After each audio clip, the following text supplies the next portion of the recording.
ఎగుతారా ఎలా ఎర్రి పప్ప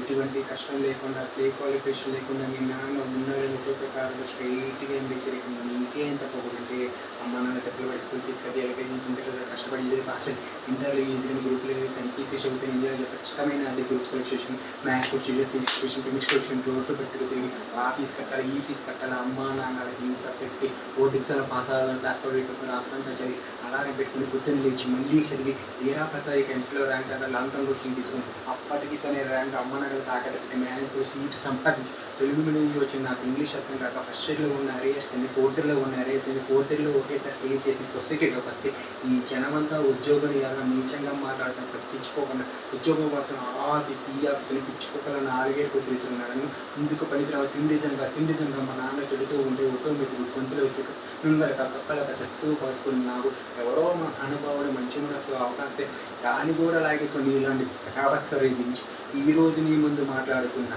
ఉద్యోగులు గ్రాడ్యుయేట్ని ఎంత పవర్ ఉండాలిరా అమ్ములు బేబీ ఇప్పుడు దాకా రఘువరని విలనగా తీసారా హీరోగా చూడలే కదా అని చూపిస్తా